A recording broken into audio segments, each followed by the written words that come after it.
You've been widely depicted as skeptical of research, are you? Not at all, and I'm really delighted to be able to answer that. I think that perhaps the most important aspect of advertising is how you say what has to be said, because by and large, we can find out what to say. I am a very, very firm believer in research, but you owe a responsibility to research. After research helps you find out what to say, you owe it to research to say it in a fresh and new way. Now, in hair coloring, we did the research, and we find out, as all our competitors found out, that women most want to avoid looking artificial when they color their hair.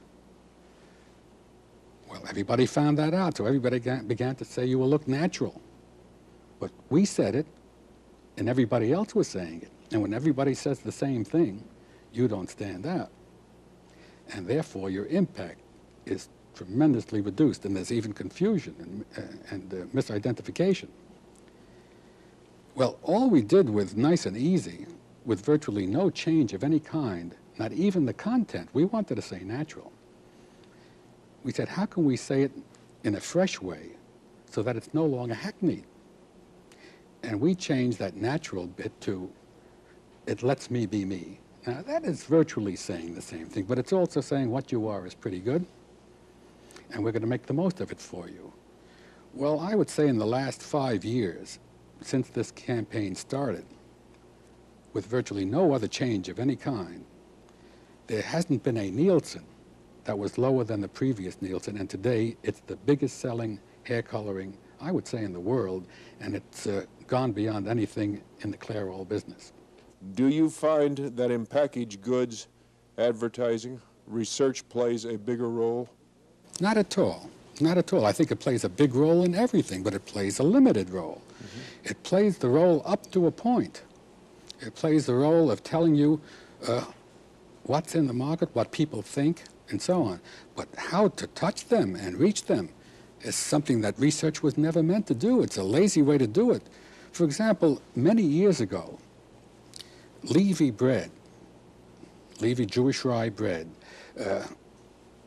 came to us and discussed with us the using of the old, it was the old World Telegram that I have in mind now. They didn't have that on the schedule at all, but they had the Post, the New York Post.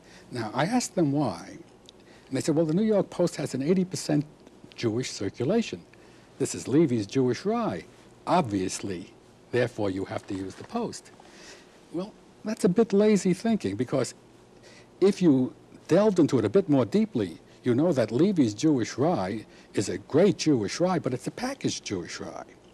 It's done up in wax paper, it's sliced, and then delivered to the store. At that time, things are a bit different now, but at that time, in Jewish neighborhoods, you could go to your local Jewish bakery at the corner and get a bread fresh out of the oven. And the taste was absolutely marvelous. And I suggested that we put it in the World Telegram, which had a majority of Gentile people as its circulation. They didn't know about the corner bakery, and it was a perfectly good bread, but they wouldn't know about it and therefore be very happy with it. And we changed, and our sales went up. The trouble with research is that you can be so easily superficial about the information you get. I think after you get the information from research, you've just begun your work. And I think we are fairer to research by having this attitude, because we don't ask research to do what it was never meant to do, and that is get an idea. From whence came the line, you don't have to be Jewish?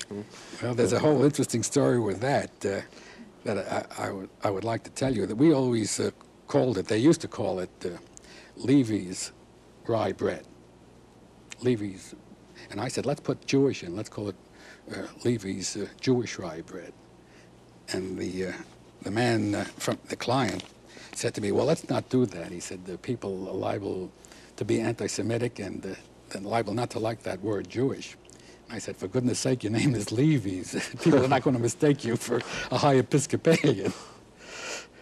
Listen, Bill, now we're at the point. Do you think that research inhibits good creative work? I don't think so at all. As a matter of fact, I think that a good creative man demands great research, demands a good account executive, because he doesn't want his efforts wasted on a lack of knowledge and on the false premise, as I said before.